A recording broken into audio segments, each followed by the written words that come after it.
ভালো। এখন এই পাশে একটা ভিডিও দিয়েছি না, পেলা তু তুটা তু তিটা তু চদা তু, মানে মাথা ঘুরে এসছে, মানে মানে আমি সব পড়া তো নিতে পারছি না। এজন্য ক্লাসের এটা এটা এটা দিয়েছি, মানে শুনে আমার মাথা মানে চক্কর দেবো, মানে হার্ট অ্যাটাক করবো। এত পড়া দেখে না আমি হার্ট অ্যাটাক করতে চাচ্ছি না, মানে আমার হাত খারাপ হয়ে গেছে তো পড়াশোনা নিয়ে। আর পড়াশোনা না করলে দুইটা মা দিয়ে দেয় থাপ্পড় গালে, থাপ্পড় দিয়ে দেয় আমার লাল হয়ে যায়, মানে মানে জীবন তছমছ হয়ে গেল, মানে মানে তছমছ হয়ে গেল, তছমছ মানে পুরাই তছমছ, মানে ভাঙ্গা গেল, মানে ব্রেনটা পুরাই ভাঙ্গা গেল আমার জন্য কি এরকম।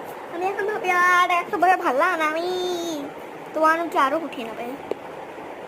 মানে আমি এখন একটা জিনিসই দিতে চাই, সেটা হলো নার্সারি প্লেতে না, প্লেন মিস কি করতো জানেন, আমি একটু মানে খারাপ, মানে জানি না খারাপ বেশি করতাম না প্লেতে, প্লেতে পড়তাম আমি একটু যদি ভুল করে আমার পুরো গালটা টানতাম, মানে এত মন চাই কি করতাম জানো, গালে দুইটা যদি এরকম দিতে পারতাম, এই যে গাল যদি টানতে পারতাম তাহলে বুঝতো।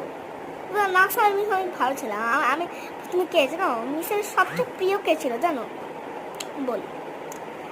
আমার একটা ফ্রেন্ড আছে আমিরা, এরপরে আমি আমার একটা ফ্রেন্ড, মানে এখন আমার 70 হয়ে গেছে না, আমিরা আমার এখন ফ্রেন্ড আছে, মানে সে সব দিন বলে তোমার লেখা নাকি খারাপ, নিজের লেখা দেয় ভুল করে রাখি। এখন রাখি কারো বেশি এই কেজন মিস না, একদম আমাদের এই তিনজনকে বেশি ভালোবাসে না,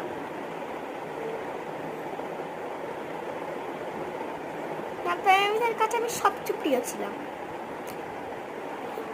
আর হলো এখন এই কেজন মিসের সবচেয়ে খারাপ কে জানেন, কেউই না, সবাই খারাপ, সবাই। মানে আমি নার্সিংয়ে ফিরে চাই এখন, ফিরিতে কেন আসলাম রে, আর কঠিন কঠিন পড়া দিচ্ছে, মানে মাথা পরীক্ষার দিন তো আমি ভালো রেজাল্টই করছি, মোটামুটি ভালো করছি হ্যাঁ, কিন্তু আমি মানে বুঝি না এই মিসগুলা, আমি বুঝি না এখন।